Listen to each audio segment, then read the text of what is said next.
Olá, pessoal! Sejam muito bem-vindos à nossa live de hoje. Hoje, dia 8 de março.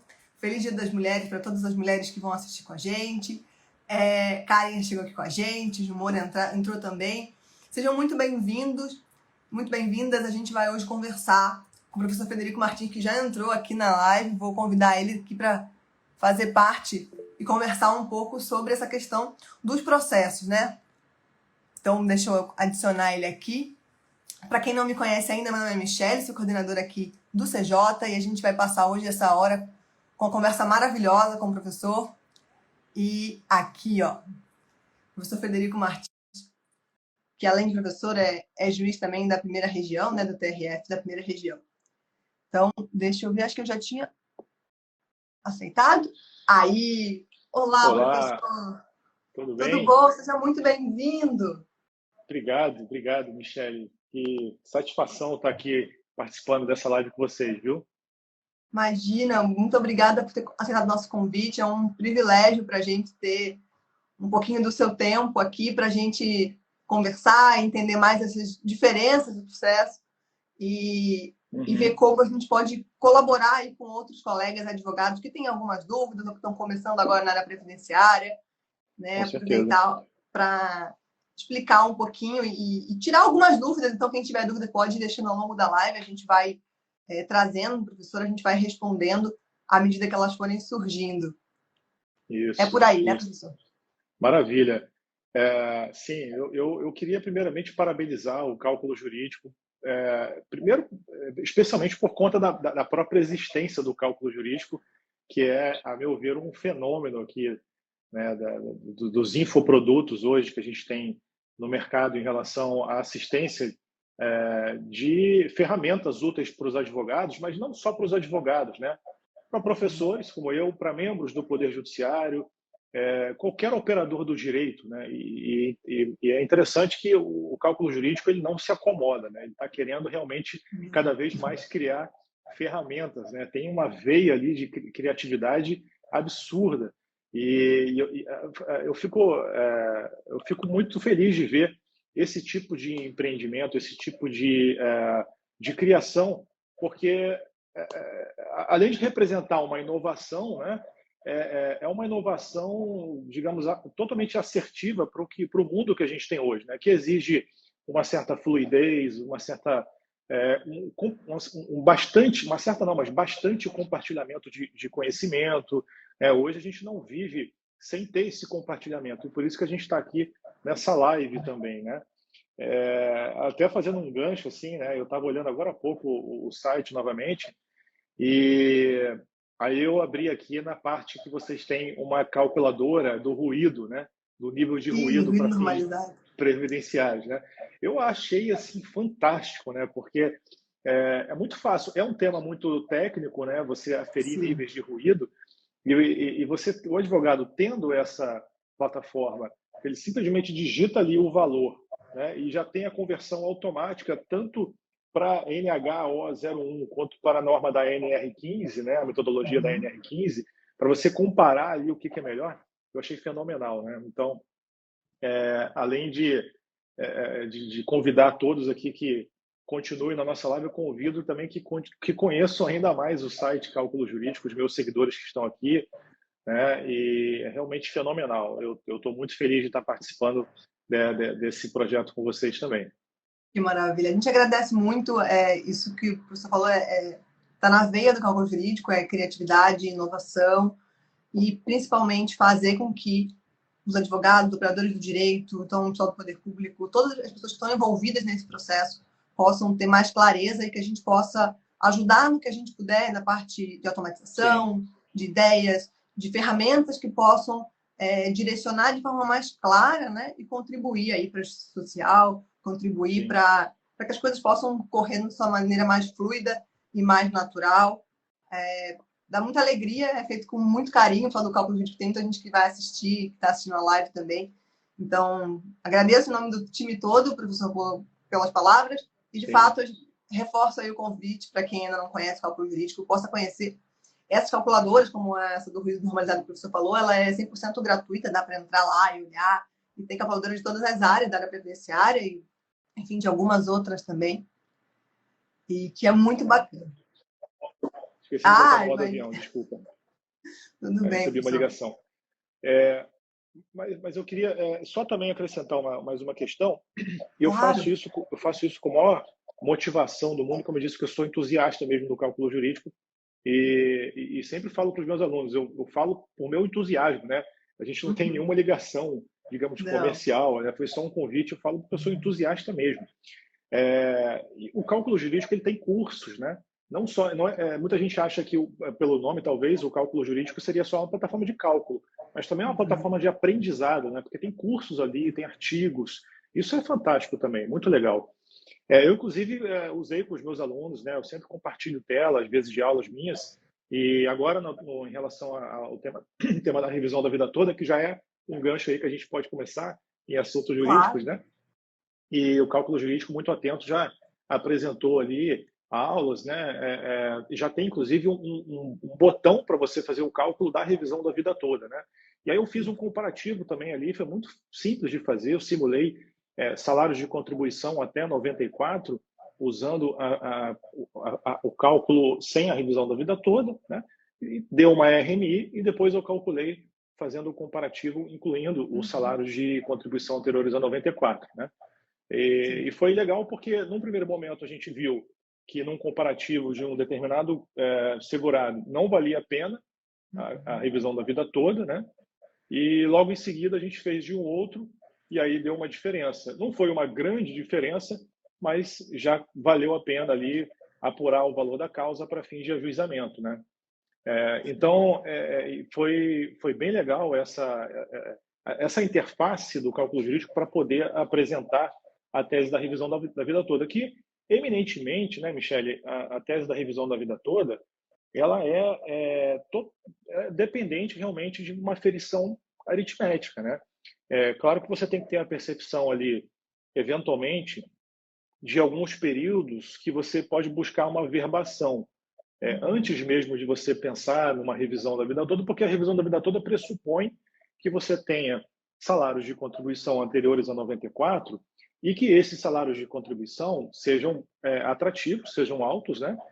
E que estejam, digamos, em condições de serem requeridos, né? Ou que eles já estejam no CNIS, ou que de alguma forma você precise averbá-los, fazer um ajuste no CNIS. Então, muitas vezes você tem que fazer uma consideração de revisões chumbadas, né?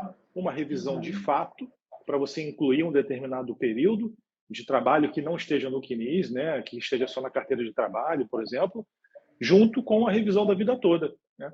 E eu recebi muitas perguntas essa semana até, Michele, sobre de que maneira que pode ser feito isso na prática, né? Porque, de um lado, a gente tem o seguinte, a tese da revisão da vida toda, julgada pelo Supremo Tribunal Federal e pelo STJ, né, o tema 1102 no STF e tema 999 no STJ. A gente tem ali uma dispensa do prévio requerimento administrativo. E por que a gente tem essa dispensa? Porque aí a gente tem uma lembrança de um outro tema da repercussão geral do Supremo Tribunal Federal, que é lá de trás, o tema 350, né? E esse tema 350, ele deu uma exceção para a regra. A regra é o prévio requerimento administrativo, mas existem exceções. E uma das exceções mais importantes é justamente quando a administração pública previdenciária ela já tem um entendimento que é manifestamente e reiteradamente contrário à tese revisional, que é o caso da revisão da vida toda, né? Então, pela revisão da vida toda, pura e simplesmente, você não precisaria.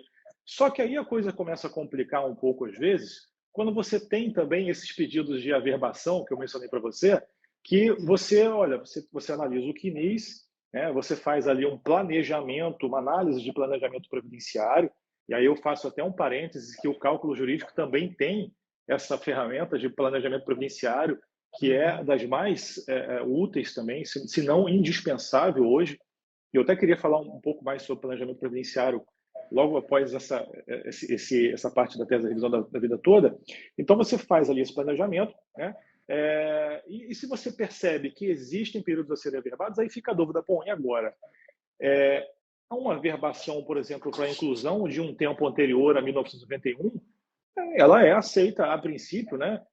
Sem nenhum Uhum. problema, a princípio, pelo um processo administrativo. Então, eu precisaria entrar com prévio requerimento administrativo para levar isso para o judiciário. Mas como é que eu vou fazer? Porque eu estou louco para entrar com a tese da revisão da vida toda no judiciário. Será que eu vou ter que Uhum. entrar antes, então, no INSS só para Fica a ajustar essa dúvida, né? averbação, né? Fica essa dúvida.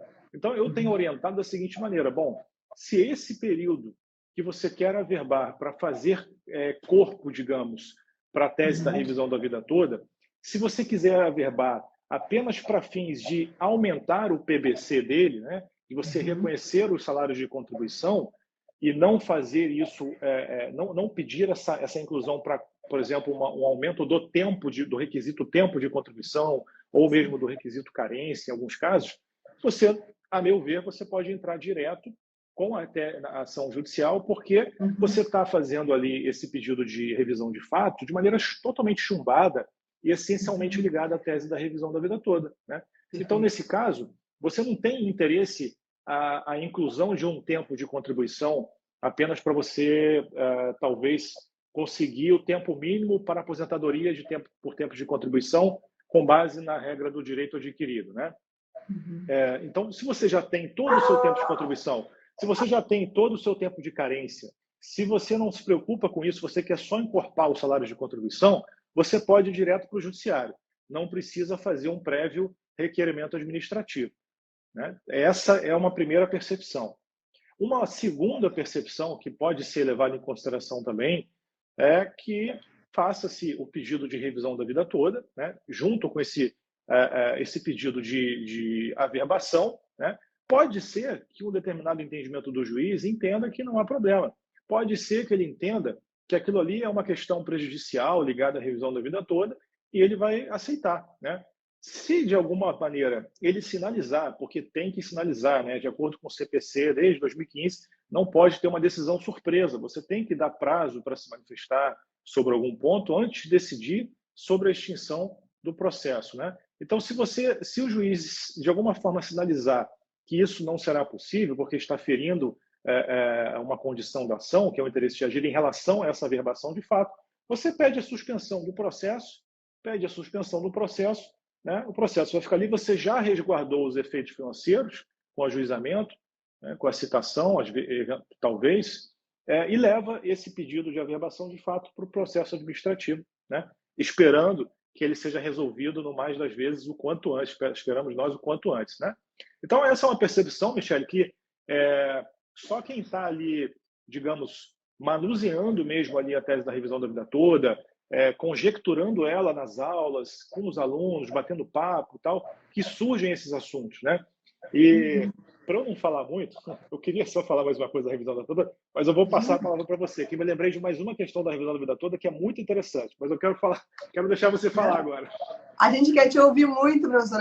Como a gente falou, é muito interessante essa visão, porque junta tanto essa questão das aulas, do estudo e das teorias e possibilidades de aplicação, quanto o lado prático todo dentro do tribunal, né? E entendimento do que realmente acaba sendo mais célere e mais objetivo ali, porque muitas das vezes tem gente que se confunde ou acredita que seja necessário algo, como você falou, às vezes para fazer uma mudança apenas no valor, né, do salário ali, ela fala, não, mas então eu vou entrar também administrativamente, isso alonga muito o processo e Isso, talvez sem necessidade, né?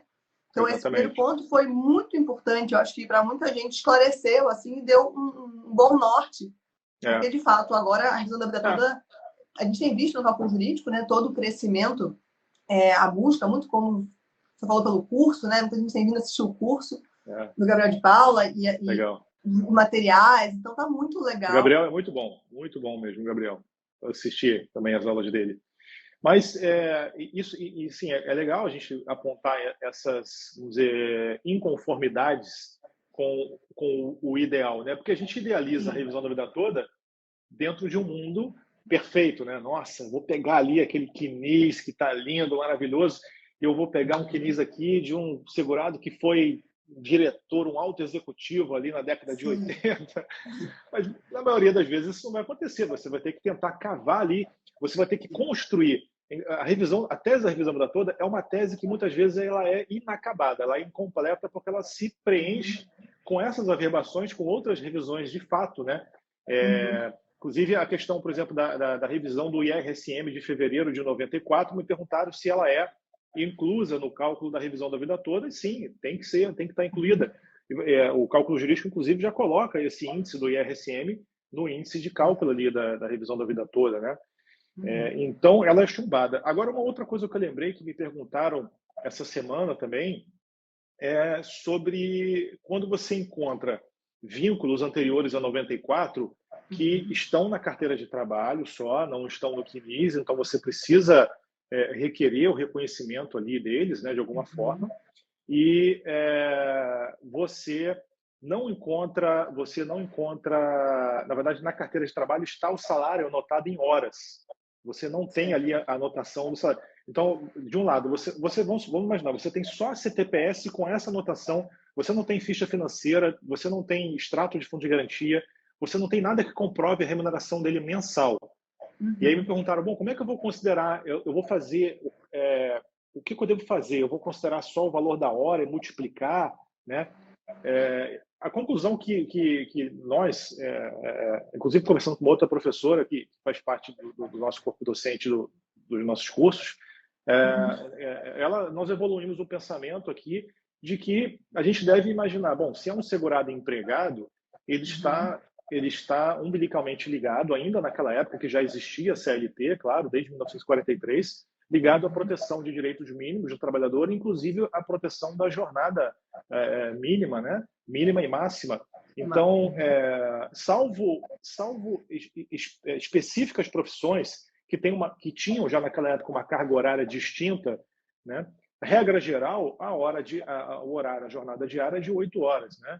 Então, você vai usar o multiplicador, né, de horas mensais para multiplicar essa hora e verificar quanto que dá, né? Você vai partir desse mínimo. Pode ser que ele tenha tido hora extra, ele tenha ganhado muito mais? Pode ser. Mas se você não conseguiu ficha financeira, você não conseguiu nada, você tenta buscar o mínimo, né?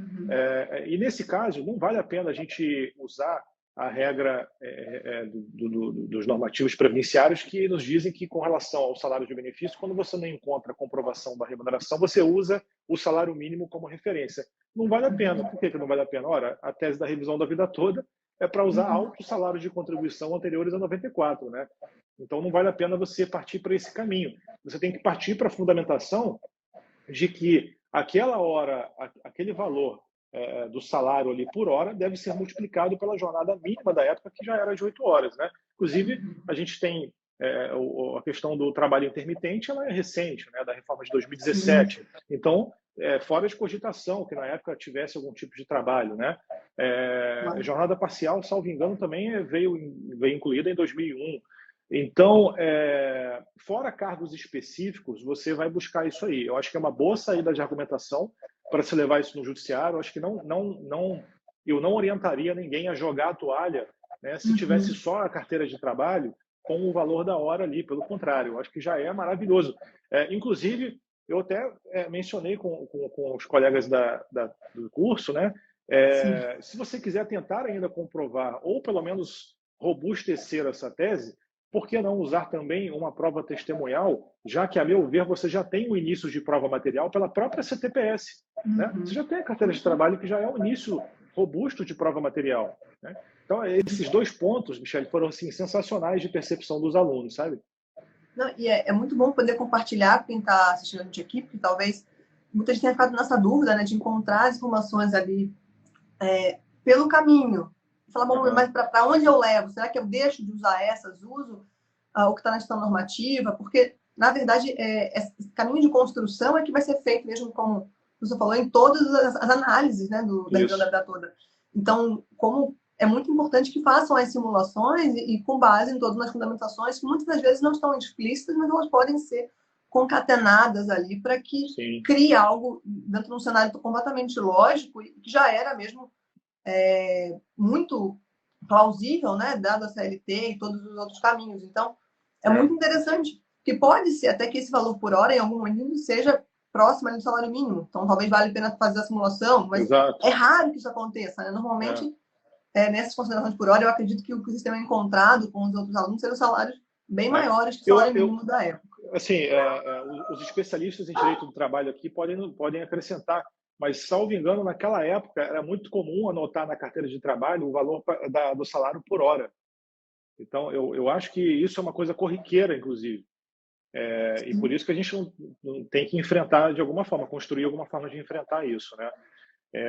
Só para concluir uma questão da revisão da vida toda também, que eu não vi muita gente comentando, na verdade não vi ninguém comentando, que eu acho que é muito importante perceber que eu acho que a revisão da vida toda, a tese que prevaleceu ali no tema 1102 e no tema 999, é a tese do direito ao melhor benefício, né?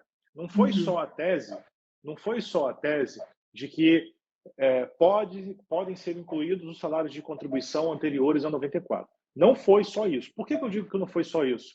Porque se a gente pega a Lei 9876 de 99, lá no artigo 3º, parágrafo 2º, que é o artigo 3º caput, veio com a regra de transição e tal, né?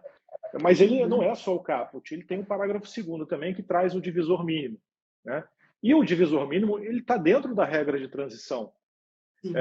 E esse divisor mínimo ele é uma regra de cálculo devastadora, né? Porque para a maioria dos segurados. Então, se você não tem ali salários de contribuição altos anteriores a 94, que vamos dizer que essa primeira parte dessa percepção de tese da revisão da vida toda não serve para você, verifique se o seu cliente não teve alguma aposentadoria concedida com base na regra de cálculo do divisor mínimo.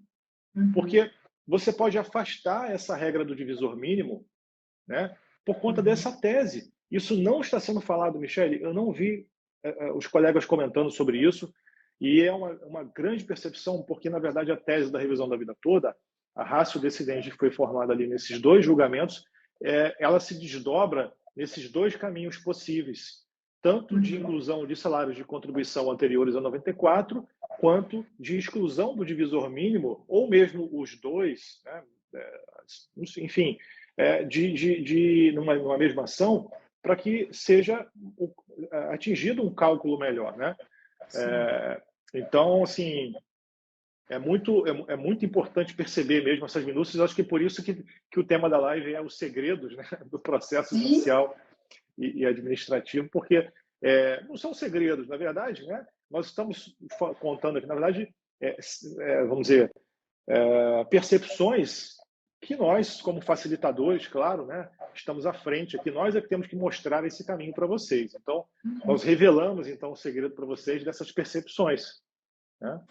Alargando, né, muitas das vezes essas visões, porque acaba que muita gente fica ligado a uma linha do que é possível na revisão da vida toda, e aquilo fica sendo massificado e enfatizado, que muitas vezes é um caminho muito comum e muito interessante, né, muito favorável, mas que, na verdade, há outras possibilidades, essa do afastamento também, né? Não só de inclusão. Então, vale Exatamente. muito que seja visto sempre pela ótica do melhor benefício, e foi realmente, eu não tinha ouvido ainda nenhuma live, nenhum comentário nessa linha, e, nossa, realmente pode abrir muitas possibilidades para muitos beneficiários. A gente poderia ficar falando aqui da revisão da vida toda durante lives e lives, assim, tem muitas outras coisas, mas eu vou até me segurar para falar de outros assuntos, né? O outro assunto que eu queria comentar, que eu adiantei, foi do planejamento previdenciário, né? E aí, assim, fica até um recado aqui para os colegas advogados que estão nos assistindo, que hoje o planejamento previdenciário, ele não representa, assim, mais, digamos, vamos dizer, é um cursinho que eu quero, um curso que eu quero agregar na minha carreira profissional. Vamos dizer assim, como se fosse um upgrade ali de alguma extensão na sua capacidade, no seu software. Não é isso. O planejamento previdenciário, ele é hoje o núcleo fundamental da advocacia previdenciária, a meu ver. Porque, Michele, olha só, o planejamento previdenciário, ele não é só uma atividade consultiva, né? Ele é uma atividade que é quase sempre, se não sempre, uma atividade pré-processual, seja para uma atuação no processo administrativo, seja para uma atuação no processo judicial. E quando o advogado percebe que tudo vai partir desse planejamento previdenciário, e que planejamento previdenciário não é só você ficar fazendo parecer e entregar para o seu cliente, mas sim analisar o patrimônio previdenciário. E aí eu faço uma lembrança à grande professora Maura Feliciano, que também faz parte dos nossos cursos e, enfim, é uma belíssima professora e ela fala muito sobre isso de patrimônio previdenciário.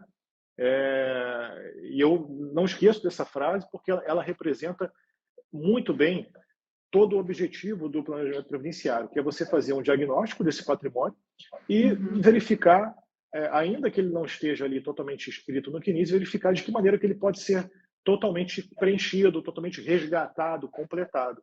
Quando você faz isso e você consegue analisar todos os caminhos possíveis para que você preencha, complete esse patrimônio previdenciário de maneira integral do segurado, você tem uma visão ampla de processo administrativo, de processo judicial e uma visão ampla de futuro. Então você chega no estado da arte do advogado previdenciário. O advogado que conhece hoje e usa o planejamento previdenciário, ele está no ápice da sua carreira. Ele está no estado da arte, porque ele vê o direito previdenciário de cima e consegue perceber tudo ali que ele precisa fazer. É como se ele estivesse pairando sobre o patrimônio previdenciário do cliente e verificar, olha, aqui eu preciso fazer isso. E aí que entra, e por que eu disse que é o estado da arte também? Porque, a meu ver, óbvio que você pode aprender ainda na faculdade, logo que você sai da faculdade, mesmo com experiência, óbvio que você pode e deve.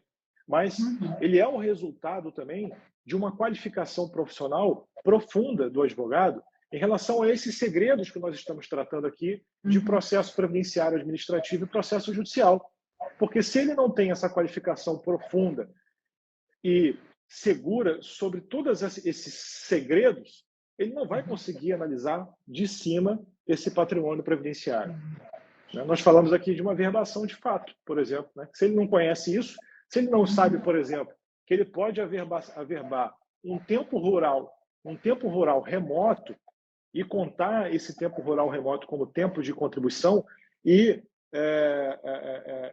ainda mais, digo mais, se ele não sabe que o próprio INSS, por exemplo, tem um reconhecimento administrativo, Michele, de que qualquer idade de um trabalhador rural pode e deve ser reconhecida na esfera administrativa também, porque existe uma ação civil pública que gerou uma portaria, uma norma interna do INSS, e o servidor tem que analisar. Agora, se o advogado chega no processo administrativo desavisado, não sabe que essa portaria existe, não sabe que existe essa tese, ele não está dentro, ele não está situado, vamos dizer, por cima dessa visão do planejamento do patrimônio previdenciário e não vai conseguir exercer essa tese, sabe? Então, e esse momento de poder ter informações, né? De poder juntar a prática, porque a verdade é que cada profissional vai estar, de alguma forma, limitado a um escopo do que chega ali ou do que ele vai buscar de atuação.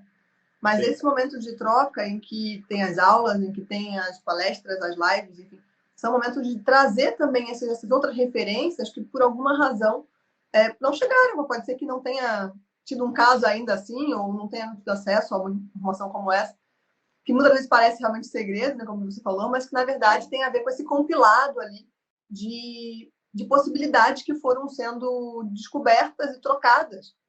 Então, o quanto vale realmente esse estudo contínuo para que essa visão ampla, para que essa visão de cima seja cada vez mais extensa, né? E profunda também. Exato. Chega uma hora que todo o conhecimento acumulado, ele transborda, né? Ele transborda na prática previdenciária e você chega nesse estado da arte. Não é um estado utópico, não estou dizendo aqui que ninguém vai virar um mutante aqui e ficar. Não é isso. É um estudo contínuo, mas um estudo com essa visão sistêmica. Né? É um estudo com essa visão sistêmica. Porque também, se ficar muito fora da prática, a coisa também se perde totalmente e você não tem como aplicar, né? Começa a ficar numa divagação também que não vai ajudar nenhum beneficiário. Também, mas aí eu faço um adendo que é o seguinte, né? Eu já venho falando isso há bastante tempo.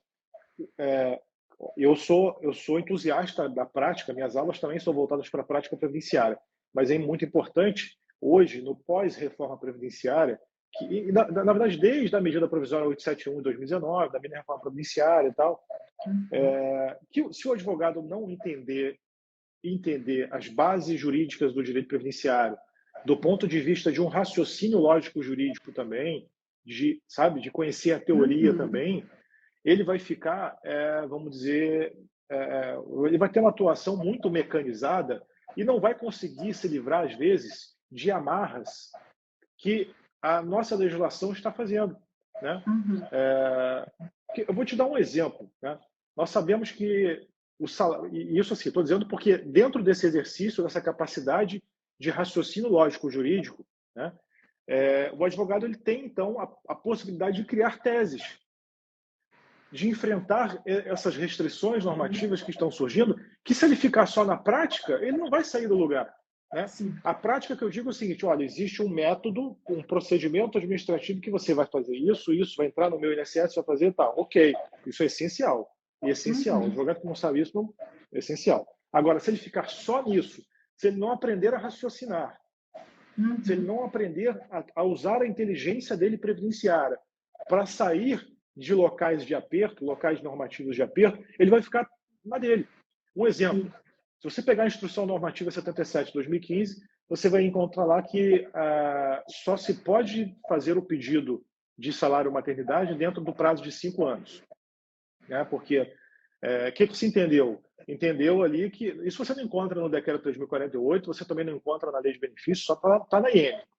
A IN é vamos dizer, o diploma normativo que representa o ápice da prática previdenciária administrativa, né? Os servidores eles vão na IN, pegam tudo que tem que fazer ali e tal, e com base nessas portarias também. E se você fizer um requerimento então, de salário maternidade após 5 anos, após o fato gerador, né, você não vai conseguir. Agora, se você levar isso para o judiciário, por que não argumentar, usando o seu raciocínio lógico-jurídico, de que existem precedentes do Supremo, que são tema 313 da repercussão geral e ADI 6096, que declararam de maneira inequívoca que o direito ao benefício não se sujeita, né, à ação do tempo, ao decurso do tempo. Que o direito em si, né? Óbvio que as prestações elas podem ser atingidas pela prescrição. Professor, mas o salário maternidade não é um benefício contínuo, né? Ele vai a segurada vai receber ali 4 prestações e então, se são prestações, elas estarão prescritas, né? Mas se a gente analisar dessa maneira estanque, né, a gente vai deixar de lado as peculiaridades desse benefício. Olha, se você não entender que essas prestações elas representam o direito ao benefício em si e que a gente está protegendo aí direitos de ordem constitucional que são muito protegidos pelo nosso Constituinte, que é a maternidade, a infância, você vai aniquilar um direito que talvez seja um dos mais importantes da proteção social, que é a proteção da maternidade. Então, eu, a meu ver, acho totalmente plausível que um advogado vá além dessa norma do INSS, da IN 77, né, e leve talvez essa tese para o judiciário. Estou falando aqui de maneira, né, doutrinária e tal, para usar o tema 313, usar a ADI 69 e falar, olha, tudo bem, de fato são prestações, mas são prestações limitadas, são ali 4 prestações e que devem ser ainda protegidas a fim de que não haja uma perda total do benefício, porque senão você está negando.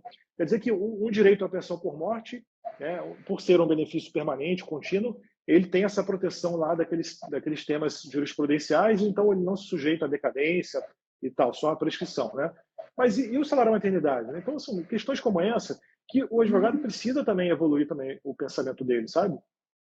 Sim, e buscar um pouco dessa coisa do espírito da lei, né? A gente juntar outras referências do ordenamento, então, toda essa base constitucional, ou mesmo articular por que vale para um tipo de benefício e não valeria para outro, né? O que está por trás desse benefício? E entender que muitas das vezes, mais do que um requerimento, mais do que algo objetivo, tem ali realmente esse direito social envolvido e que vai muito além, né, da prestação em si, do valor, ou abrir mão de quatro salários de maternidade, não são só quatro salários de maternidade, né, são Uhum. outras implicações que tem ali, porque se você É. começa também a reafirmar que não vai, em algum momento as pessoas vão deixando ali de Uhum. entender que isso é Olha, possível, então...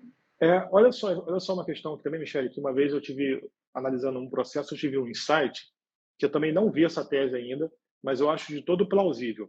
Se você pegar o artigo 93A do Decreto 3.048 de 99, já na redação do Decreto 10.410, você vai ver ali que o salário maternidade em caso de adoção, né? Salário maternidade é devido ao segurado ou assegurada da Previdência Social que adotar ou obtiver a guarda judicial, né? Sim. Então, tá todo mundo, vamos dizer, tá careca de saber que é possível o salário maternidade em caso de adoção. Agora, o que é peculiar, o que é curioso, é que, nesse caso, a norma deixa bem claro que é devido ao segurado ou assegurada, né? O que nos leva a concluir que, vamos imaginar que a segurada, em regra, né, porque a gente pensa no primeiro momento na mãe que está adotando, enfim. Vamos supor que um dos adotantes ali, a mãe ou o pai, que seja, não tem qualidade de segurado. De alguma forma não tem. Se a norma fala o salário maternidade é devido ao segurado ou assegurada, eu interpreto de maneira sem nenhuma restrição, porque essa deve ser a leitura sempre da norma previdenciária, no sentido de conferir a máxima efetividade, né? Eu interpreto que, então, bom, vamos então verificar o outro adotante, né?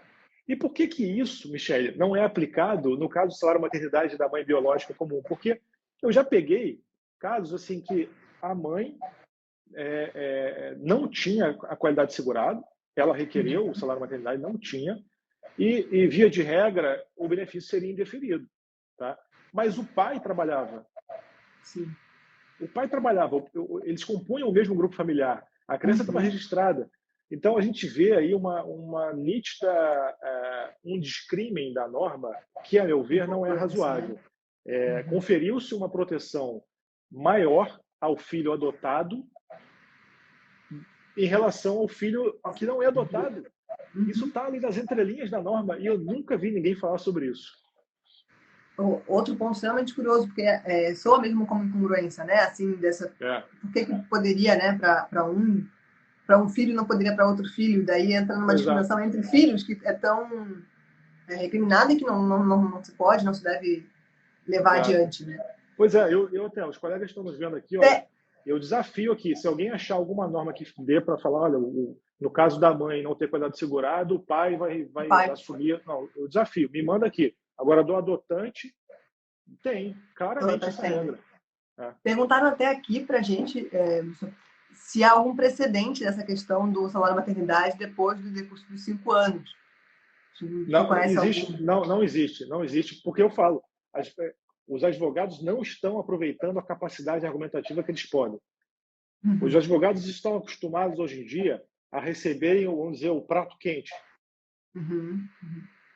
Né? Não estou falando mal, não, gente. Estou falando assim, eu estou incentivando. É um incentivo. Na verdade, pelo contrário, quero até falar bem, porque os advogados estão num nível de qualificação hoje em dia que estão deixando, assim, a meu ver, e aí eu falo assim, dentro, vamos dizer, corto na própria carne, a meu ver, é muito à frente da maioria de muitos membros do judiciário. Tá? Isso eu falo com tranquilidade. Agora, também a gente tem que tomar cuidado para isso que a gente comentou aqui agora. A gente está indo para um caminho de muita acomodação. Você está falando muito em prática, todo mundo com modelinho pronto, mas ninguém pensa, ninguém raciocina. E é um ótimo convite, né? Porque tem muitas outras possibilidades. Eu acho que isso talvez seja um fundamental, assim, quando a gente fala construir o segredo. O segredo talvez seja olhar para essa argumentação e para as possibilidades lógicas, jurídicas que existem ali, que muitas das vezes são deixadas de mão em prol. E a gente sempre fala do quanto é importante a prática, do quanto é importante essa comunicação entre o conteúdo e a prática, para que você saia. Tem algumas formas de segurança, talvez algumas que quem está começando, de se aproximar do direito, da prática, né? Quem está se formando e tal. Mas, ao mesmo tempo, também ter esse estudo continuado, esse olhar crítico ali para as possibilidades que existem, né? Com certeza. Porque existem muitas. Com Deixa eu ver se certeza. tem mais alguma pergunta aqui. Perguntaram se tem alguma vaga ainda para o seu curso. Poxa, infelizmente não. A gente está com as inscrições fechadas, né? Agora, em maio, a gente deve ter um outro curso, que é um curso mais voltado para jurisprudência previdenciária. E agora o curso de formação inicial, que é o Forma Prev, só no segundo semestre agora. Mas, mas eu convido a todos a continuarem nos acompanhando lá, a gente vai, por meio dessas lives, dicas, né? E acompanhar aqui em maio. Esse curso de jurisprudência é fundamental, a meu ver, é um estágio seguinte na formação do advogado previdenciário, né? Eu quis justamente estabelecer, dentro do IJU-Prev, que é o Instituto Jurídico Previdenciário que eu estou coordenando, uma tríade de cursos que vai dar, num primeiro momento, essa formação inicial, que é o Forma Prev, depois, com o Juris Prev, com um curso voltado para o aprofundamento da jurisprudência previdenciária, para que o advogado também saia desse comodismo de ficar só lendo, né, postagens de jurisprudência com ali aquele copia e cola da tese que ficou ali na capinha do site do STF. Se o advogado não entrar, né, não entender a ratio, os fundamentos, né, da onde que veio aquele precedente, né, então vai ficar sem saber. Vou até dar um exemplo. Eu comentei isso ontem até numa outra live que eu fiz, talvez alguns não tenham acompanhado, vale a pena falar aqui, que no julgamento da revisão da vida toda, o ministro Alexandre de Moraes, ele comentou sobre um precedente que a princípio não tinha nada a ver com a revisão da vida toda, que é o tema 163 da repercussão geral do Supremo, que trata da não incidência de contribuição previdenciária sobre algumas verbas que são pagas aos servidores públicos. No caso desse tema 163, era adicional de insalubridade, adicional de horas extras, né? E aí, sobre essas mesmas verbas, em relação ao trabalhador da iniciativa privada, o Supremo entendeu que não havia repercussão geral num determinado tema, que o recurso extraordinário que chegou, mas ele julgou esse tema 163, que foi para os servidores públicos, né? E o que ele extraiu desse tema 163? Que existe um princípio que compõe a norma matriz, a norma matriz tributária, que faz, vamos dizer assim, o desenho da hipótese de incidência, da hipótese do desenho das verbas, do tipo de verbas que serão, então, objeto da contribuição previdenciária, né? Hipótese de incidência. E um dos pilares, um dos elementos desse desenho não é só a natureza salarial ou indenizatória da verba, mas também a necessária verificação se há uma consequente repercussão nos benefícios previdenciários, se aquela contribuição sobre aquela verba vai repercutir de alguma forma no benefício previdenciário. E aí o ministro Alexandre de Moraes ele citou esse tema 63, que reconheceu que para essas verbas dos servidores não haveria a contribuição incidente sobre elas não traria uma repercussão, porque na aposentadoria eles não ganham um adicional de horas extras, assim, não existe uma necessária correlação, né? Então ele até falou, olha, esse tema 163 aqui ele é aplicável para os servidores públicos, mas ele falou a ratio, os motivos se aplicam aqui também à revisão da vida toda, para que a gente perceba o quê? Ora, se existem salários de contribuição lá de trás, sobre os quais, por serem salários de contribuição, houve a incidência de contribuição previdenciária, esses salários de contribuição precisam repercutir de alguma forma na aposentadoria. Então, olha só como é que a jurisprudência previdenciária, se você entende ela, se você não fica só lendo tese fixada ali, né? Você está fora do jogo, você não está ali num nível alto de advocacia previdenciária. Está perdendo a oportunidade mesmo de se aprofundar e se destacar nesses posicionamentos e criar essas novas... não é nem uma questão de criação mesmo, mas de aproveitar uma oportunidade que já está posta, né? Ou lendo com um pouco mais de profundidade aqui. Ou mesmo não entrar em furadas, né? Às vezes o advogado tem uma tese, essa tese às vezes já foi superada, não foi aceita, né?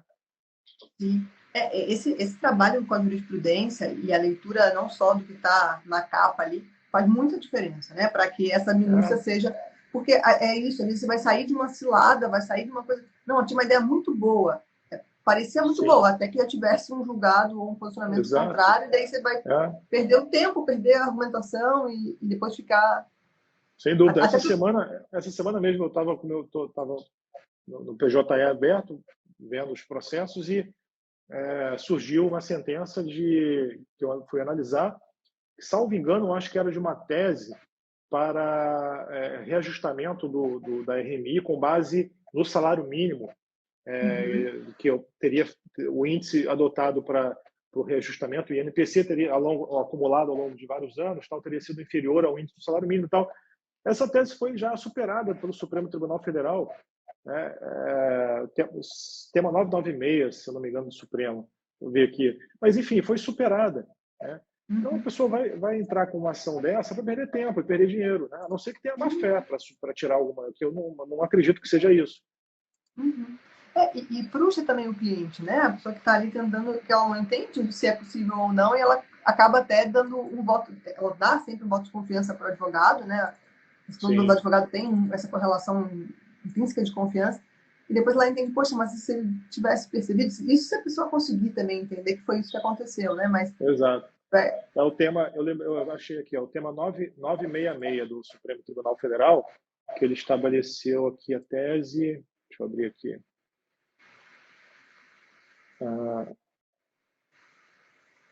Não, tese fixada, tema 966. Não encontra amparo no texto constitucional revisão de benefício previdenciário pelo valor nominal do salário mínimo, né? Então, são coisas como essa que o advogado tem que ficar atento, né, para não perder tempo. sim. Bom, olha, a gente já está se caminhando para o fim do nosso tempo de hoje, né? A pessoa está agradecendo muito aí por toda a explanação na hora do almoço. Eu Falei vou ter demais, algumas... Michele, desculpa. Nada, nossa, acho que o pessoal está aproveitando muito. Quem gostou, aproveita, tá subindo um monte de coraçãozinho aí, o pessoal está Isso, faz um adorando. print aí, compartilha, né? Ah, isso é bem legal também. Um almoço com muitas dicas e muitas fugas de cilada, né? Assim, Isso. o pessoal perguntou aqui, ainda ali voltando, tem dúvidas sobre os dois temas que a gente falou um pouco mais, né? Que você falou um pouco mais, então, além sobre a revisão da vida toda, a Melinda perguntou se ela pode usar as contribuições que estão no CNIS de salário. Não, desculpa, as contribuições que estão no CNIS desde 82. Pode, com Pode, certeza. né? Pode. E daí também perguntaram, deixa eu olhar aqui, sobre a questão lá do salário maternidade, né? Se a prescrição ocorre, se fizer o requerimento administrativo no prazo de 5 anos, ou caso negativado administrativamente, e quando for para o judiciário após 5 anos, perderia o direito? Acredito que não. Acho que tem que contar do fato gerador, né? A questão, na verdade, nem do fato gerador. Assim, é uma tese um pouco arrojada, tá? Porque se você levar ela à última análise, você vai ter um pedido que seria imprescritível, que seria fora de decadência. Porque o que eu estou querendo dizer é que se você não entender essas 4 parcelas do salário maternidade como o próprio direito ao benefício em si, né, acabou, não vai existir direito. Então, se o direito ao benefício em si não está sujeito à decadência, você pode requerer isso quando você quiser, mesmo depois de 30 anos, entendeu? Porque é a proteção da maternidade. E o Supremo Tribunal Federal deixa muito claro que a maternidade é um bem jurídico constitucional altamente caro, né? A gente viu na DPF 6327, viu no tema 72, né, que ele afastou a contribuição provinciária sobre as verbas de salário maternidade. Enfim, é um bem jurídico protegido pela Constituição e isso tem que refletir também na interpretação de teses como essa. Não, e resguarda toda, não só a maternidade, mas toda a escolha com a infância, né? Exato. Enfim, que também é tutelado ali. Bom, Sim. professor, tem mais algum ponto assim para a gente encerrar? Alguma última dica que você tenha lembrado? Ou a gente deixa essa última dica para um outro momento? Porque já foram bastante Isso, informações, né? eu acho que, exatamente, eu acho que a dica que eu dou é acompanhar sempre os precedentes judiciais, mas não apenas lendo superficialmente, né, estudando eles e tentando fazer a necessária conexão com o que é visto da área administrativa, né, para tentar fazer sempre essa conexão. Sim. Então, pessoal, muito obrigada por terem participado. Professor, muito obrigada pelo seu tempo. Foi muito valioso. Sigam o professor Frederico Martins, fiquem de olho aí no segundo semestre, então, que vão estar reabertas Isso. ao, E em às maio, o inscrições para o curso de curso, e em maio, jurisprudência. né? Em maio, o Jurisprev. Em maio, o Jurisprev. É. Quem não conhece o cálculo jurídico, também segue a gente, para continuar acompanhando por aqui pelo Instagram, pelas outras redes sociais. E, como o professor falou, a gente tem a possibilidade dos cálculos, né, que facilitam muito essas simulações, esses exercícios argumentativos, essas teses, sendo ali baseados nos cálculos, seja para revisão da vida toda, planejamento previdenciário, que podem e ajudam já muitos advogados. Professor, mais uma vez mesmo. Eu até, só para fechar mesmo, Claro. da planilha do nível de ruído, né? Pessoal, entra lá, eu fiquei brincando ali, eu jogava ali, deixa eu ver quanto que vai dar o nível normalizado aqui de ruído com 900 minutos de jornada diária. Aí eu jogava lá para ver, né? Sim. Então, é muito legal, muito legal. Vale a pena realmente pesquisar lá. Maravilha. É gostoso de ficar provando, assim, testando vários cenários, é bem legal. Muito obrigada, professor, mais uma vez. Uma ótima Obrigado tarde eu. para vocês. Tchau, E tchau, até breve. pessoal. Até breve, tudo de bom.